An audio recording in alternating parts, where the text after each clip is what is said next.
ebezitha wena weNdlovu uphethe uhlelo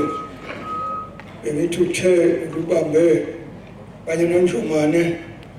kaMgaba oyena ngathi sezompeshela ukuthi ngonyama yangukuthi khona impeshela yakho samnandi bayede hlangana amakhosi ngonyama Ndlunkulu ngonyama khona phakathi kwethu uMdolomba bantwana baseNdlunkulu bahlonishwa babili abahlonishwa ngibone umhlonishwa uGabisa ngabona umhlonishwa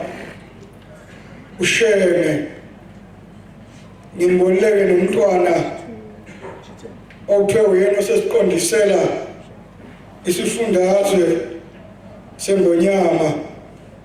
lapha kwaZulu iNdlunkulu yonke noZulu wonke ufishane kakhulu umuntu ofanele akusho kulolu usuku ngithokoza ukuthi njengoba ngibuze entsheni ngikhohliseni Mdletshe ozalwa ukudla kudebe sombela Mdletshe ezalwa uFilifili ucala inkomo mavuke efile Falaza okuyibona butho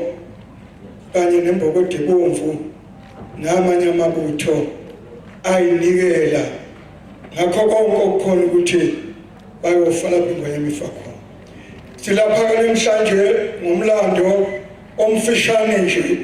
othi ngemuva kokukhothama kwengonyama yasoNdini kwaba khona inxushumushe eziningi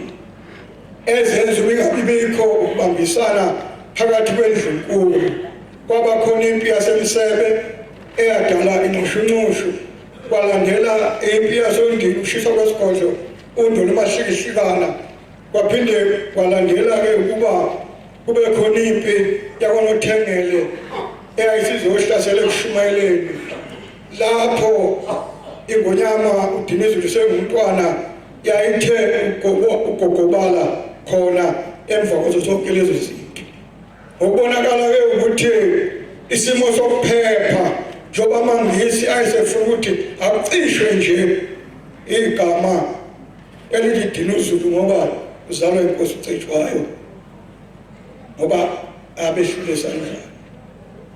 isona sizathu ke senza ukuthi ingonyama iphume manje kushumayeleni zazi ikhona ke ingqabe emhlabeni wonke kodwa isiprofeto sengonyama udingana esengonyama umpande sokubuyisa abantwana basegazini le kwanobamba ukuthi bazobheka enqaba isona esenza ukuba lenqaba yethembeke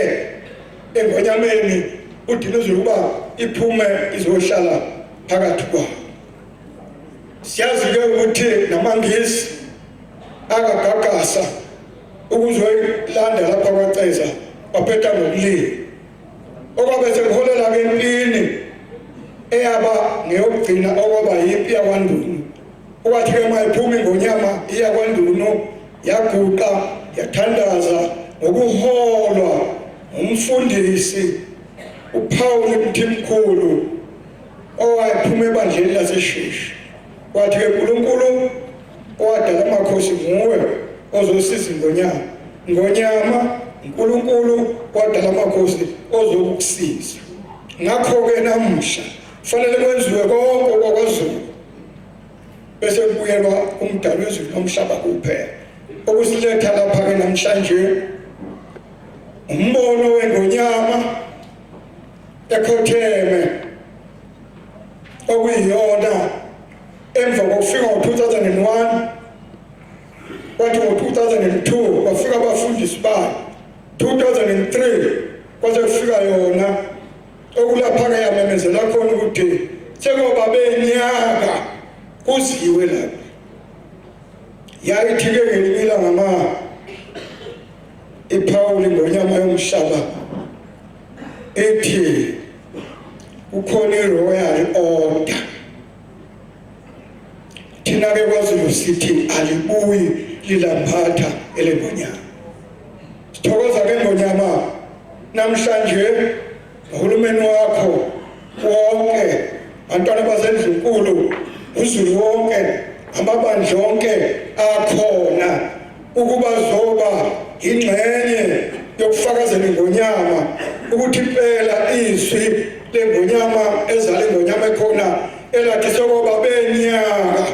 azodunyiswa uNkulunkulu kubonge nje kodwa ukuthi yakuyiphephile ingonyama kwaNdunu ubonge ukuthi umntwana kwaMandlakazi wabuye phephile kwaNdunu. Ngakho ke le mizi yayivele ingakazi ixabane kwaba isakhiwo sabelungu esenza lokho. Siloke namhlanje kuyasithokozisa ukuthi ingonyama ilapha izofeza lowo mlando omkhuleko. Yilokho nje kuphele ngathi umlando walondawo yilowo womkhuleko hayi umlando wendawo. Hlangana amakhosi angiphakamisa ukuthokoza okukhulu wena weNdlovu, uphakamisa ukuthokoza umphathi wohlelo nabezitha bageza.